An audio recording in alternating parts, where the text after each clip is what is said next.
Hello and welcome to Comic Community News.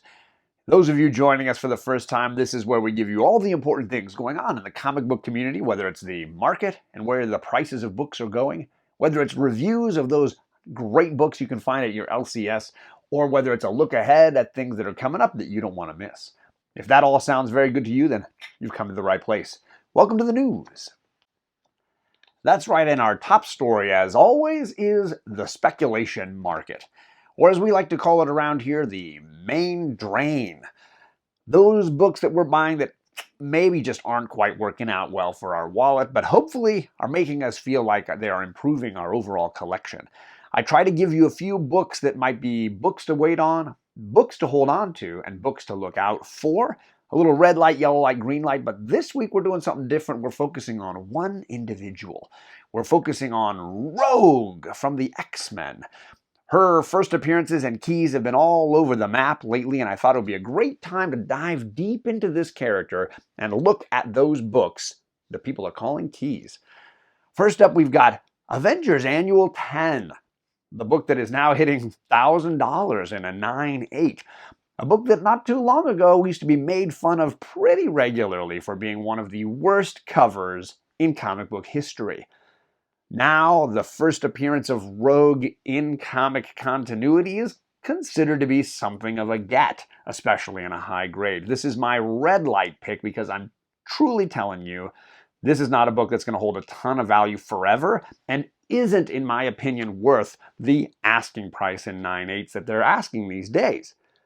Instead, let's look at some yellow light options for those that are still interested in Rogue, but maybe not necessarily in this thing. Let's look at the first two appearances of her in the Uncanny X-Men title. So issue 158 has her as yet again a part of the Brotherhood of Evil Mutants fighting against the Uncanny X-Men. Not a great issue, but certainly a way better book and a more reasonably priced quote-unquote second appearance. And we'll get into that in a little bit. We also have issue 171, which is when she officially joins the team, transitioning from villain to hero. A pivotal issue as well, and also not going to break the bank. So those are two books that I think, if you're avoiding that Avengers Annual 10, these are some yellow light possible choices if you get them for a good grade. Now, what I'm telling you next is my green light pick. I've got a few really under the radar books that are kind of keys for her. Let's talk about Rom the Space Knight. If you didn't know, Rogue's second appearance is actually a tie. So back in March 9th of 1982, two books hit the shelves from Marvel the same week. We had Uncanny X-Men 158, but we also had Rom issue 31. Both of these books had Rogue. So this would be a tie for her second appearance, and nobody is specking on Rom issue 31. She also appears in issue 32 of Rom. So if you want something a little under the radar, something you might find for a really, really cheap price, here are some Rogue books that I greenlight for you. She's also on the cover here, and I think these could be some fun books going forward if her character becomes a little bigger and more popular. But for those that don't know the publication history of Rogue, it's a bit of a debacle. Recently, I posted over on my Instagram Marvel Superheroes issue 11.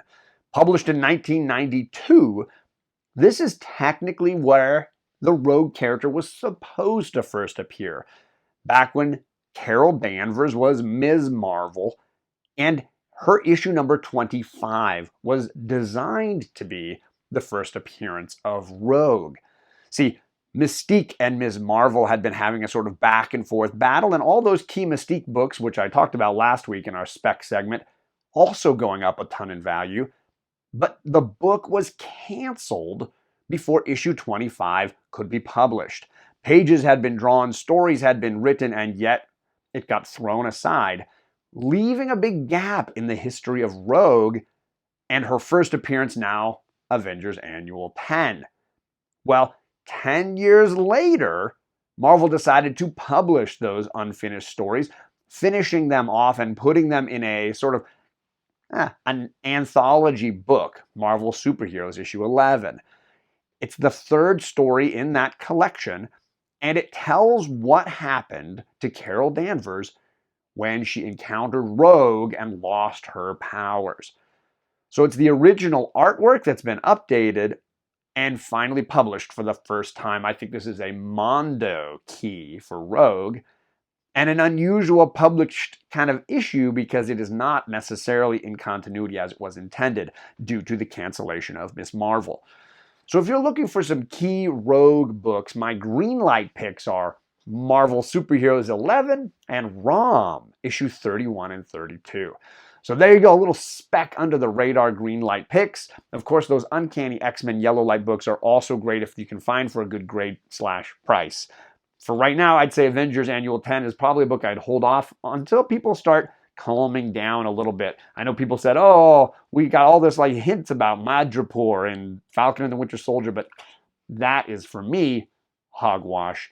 This character is a long ways off, and instead the better route is to get the cheaper books when you can and wait on those books that are a little too high priced. That's our Spec Watch. Now back to you, John. Thank you, John. Yeah, we here at the Comic Community News Channel, we also have our roving reporters, those individuals in this comic book community who help us out with their thoughts on reviews, speculation, and books coming out next week. This week we are joined by none other than TM Nerdy himself. Travis has a little information on a speculation that he thinks you should hear about. So hey, Travis, tell us what's up, man. Thanks, John. Guys, I'm here with a spec alert. With Disney Plus dropping What If series at the end of the year, What If series is going to go up in price. What is What If? What If is a series that takes the original story and flips it around to a what if scenario. I'll give you an example. Remember when Spider-Man and Mary Jane got married? What if they didn't? Oh, or even better yet, what if he married the Black Cat? Guys, you're going to want to jump on these as fast as you can because as soon as that Disney Plus series drops, it's going to be all over. The price is going to go way up. All right, guys, stay nerdy, my friends. Back to you, John. Station to you, Travis, and thank you for that great piece of advice. I'm a big proponent of the What If series, and I'm looking forward to seeing it animated on the Disney Plus channel. Lots of great speculation going on there, so well done and well said, sir. But let's get on to some reviews. There are some great books at the shelves on your LCS, so definitely some things I think you should take a look at. Some Marvel, some DC, and some indies. Of course, my DC pick has to be Nightwing. It's been a really, really fun read. The second issue had some phenomenal elements going on. We had a new villain, Heartless, introduced. I think the way they're building on the Dick Grayson story and adding things for Barbara to be doing in this storyline, I think is really great. Loved the opening panels. The artwork really, really strong here. And I'm excited to kind of see where does this take our character of Nightwing in the future. I love that he is now sort of a young Bruce Wayne with a little bit of money, an important sort of chip on his shoulder, and some heavy responsibilities of what he's going to do with it. So Tom Taylor's doing a great job here, and I'm all in on this. My Marvel picks, I got a hot and a cold for you. My hot pick is, I think, Way of X, the Nightcrawler book, was excellent. I would give this a 9 out of 10. I thought that was really, really well executed. The artwork was wonderful. I think Cy Spurrier as a storyteller is perfect for this. And I think this could really be something that defines Kurt Wagner in a kind of new way. So very much looking forward to seeing how he fits into the current Krakoa and his religious beliefs about resurrection and how he feels about this process and what it means for the spiritual side of these mutant characters. Really, really clever idea. Really, really well executed, and definitely my Marvel pick for this week. I will say the Valkyries book that is, I don't know, quote unquote, written by Jason Aaron was a huge disappointment for me. I believe he might have just sort of done basic story ideas here, but it is written by another individual, and it shows. This is easily the worst issue of Valkyries I've read, period. I don't think it sets up a lot of stuff that I'm interested in hearing about. It's also an anthology book with 2 stories.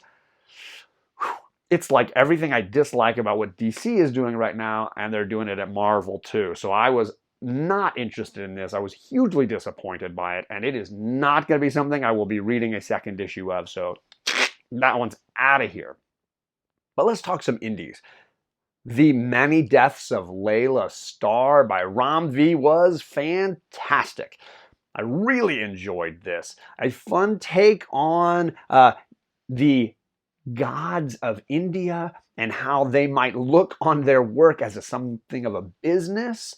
I think the wonderful art style here mixed with the cultural elements of India added to a story that I felt like was really original. And if you can find a copy, I don't think you'll be disappointed by, yet again, Ram V hitting a home run. So there's our reviews for this week, but let's take a look at what's coming out next week, because there are some good things at your LCS. John? All right, yes. We have our pull list looking ahead. Hey, what are the books coming out next week? Because I like to know, hey, what are the best things that I shouldn't miss? And we got it all down here for you. We're going to start with DC and the Swamp Thing issue 3. This has been great. Ram V, again, I know I'm sounding like a broken record, but this is a talented individual, and I've just sort of recently discovered him as a writer. This is a fun gothic horror book. A little bit dense, lots going on, but I see Poison Ivy on the cover, and I am all about it. It's a new character as Swamp Thing, so people who've never read Swamp Thing, I think, can jump in here and get a lot out of it. So definitely my DC pick of the week. From Marvel, I've got 2 mutant books that I'm looking forward to. Of course, this cover for Marauders issue 20 with the throwback costumes for some of my favorite characters. I just absolutely love it. And of course, Storm twice on a cover is a big win for me. I feel like her arc and Kitty Pryde or Kate Pryde's arc have really been the heartbeat of this incredibly good Jerry Duggan run. And I'm looking forward to more of that. It seems like Storm has come to an important decision about continuing as a Marauder or perhaps moving on to something different. And this is going to have long-lasting impacts on this team. Also, we've got Hellions issue 11 and my cover of the week. So this is Gerald Perel, and I'm not super familiar with his art, but man, he can draw Psylocke. This is a gorgeous cover. Cover A is not bad either, but really, it's the cover of the week is that Perel variant. We've got the Hellions dealing with Mojo World and Arcade, the drama of Betsy Braddock versus Psylocke. I think they're bringing up a lot of the backstory of these characters, and this could be something really exciting to read. But that leaves my pick of the week. And I am incredibly excited that Die is returning. Yes, we're on to Image and indie books, and Die issue 16 is dropping that first week of May, and I am very much looking forward to it. It sounds like this is the final arc. Die is going to wrap it all up. I'm not sure how many issues they're going to use, but here we are, issue 16. Great covers always, great variants always. I'm a big fan of this Stephanie Hans Kieran Gillen book, and if you've missed it, there are, of course, the $9.99 Image trades to check out for volume number 1. I don't think you'll be disappointed, especially if you're at all, like me, interested in role-play games, because that's the focus of this great series. So that is my pick of the week, and I'm definitely looking forward to issue 16 of Die. So that's it for coming out next week. John, back to you. Thank you, John, and thank you, comic community, and specifically TM Nerdy Travis for helping us out and being part of our roving reporter team. I put the link down below for TM Nerdy's channel. You should check it out because he is one of the most supportive people I've met in this community, and he deserves just as much support from all of us. So subscribe, check out what he's doing, because you've probably seen him in chats and on shows all across this comic community, and he deserves your support. So thank you, Travis. Station to you, brother. And of course, I have the links to the Tag Team Thursday crew down there as well. I know we're always looking for new fun things to watch and enjoy here in this comic community, and I appreciate you taking the time. That's it for Comic Community News. Stay classy, comic community.